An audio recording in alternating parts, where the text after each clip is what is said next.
আসসালামু আলাইকুম। আশা করি সবাই ভালো আছেন। আজকে মুরগি ধরা নিয়ে একটা ভিডিও শুরু করলাম।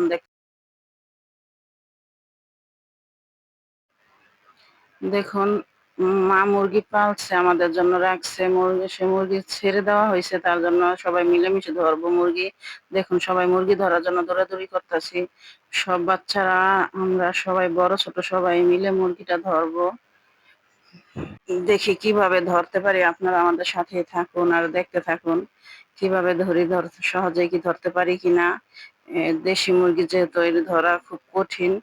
উম, এই যে দেখুন, এখান থেকে একটা ধরবো, আর একটা মা গিয়ে আটকায় রাখছে, কিন্তু একটা ছুটে গেছে, তার জন্য একটা ধরবো। ধরা নিয়ে প্রস্তুতি সবাই মিলে তৈরি হচ্ছি, কিভাবে ধরা যায় দেখি।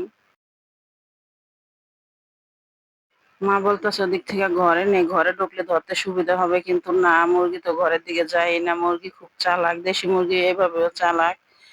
দেখুন, এখন পাটাতনের নিচে চলে গেছে। মা আবার ওই ঘরের ওই পাশ দিয়ে করতেছে, লাঠি নিয়ে দৌড়াদৌড়ি করতেছে, কিন্তু তার জন্য ওদিকে যেতে পারে না। দেখুন, এদিকে হাঁসগুলো দেখতে সুন্দর লাগতেছে, তাই একটু করে বাচ্চাদের দেখে মুরগি আরো ভয়ে পলায়।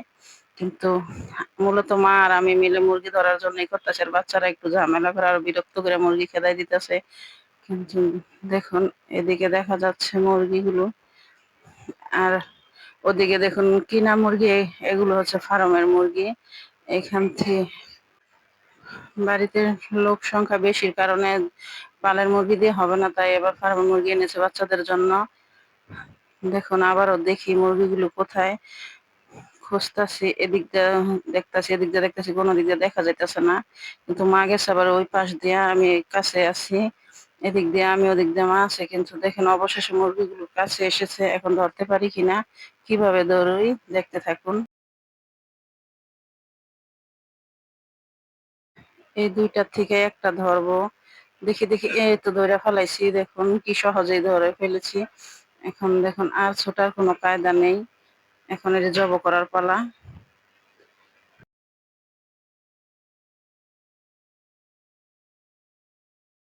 যতবার আসি ততবারই মার ভাতের পালের মুরগি খাই, কিন্তু এবার নিজের হাতে ধরলাম, তাই একটু ভালো লাগতেছে বেশি। দেখুন, আগে থেকে একটা আটকে রেখেছিল, আর এটা তো ছুটে গিয়েছিল, তাই এটা ধরলাম। এখন দুইটা একসাথে। দেখুন, দোনোটাই পালের মোরগ। মোরগ না মুরগির, মোরগ না, হ্যাঁ মোরগই। মা আর আমার ভাগ্না মিলে জব করার প্রস্তুতি নিচ্ছে। দেখুন, এদিকে কি বিপদ ঘটেছে। আমার ভাগ্নি একটা পাতিলার ভিতরে ঢুকে গিয়েছে, এখন তো উঠানো যেতেছে না। উঠানো যাইতে সহজেই, কিন্তু হাঁটুটা বেজে গেছে। এখন উল্টা পাল্টা টান দিলে দেখা যায় হাঁটুটাই ভেঙে যাবে। তো সবাই দোয়া করবেন সুন্দরভাবে যেন উঠানো যায়। এখন দেখি কিভাবে উঠায়।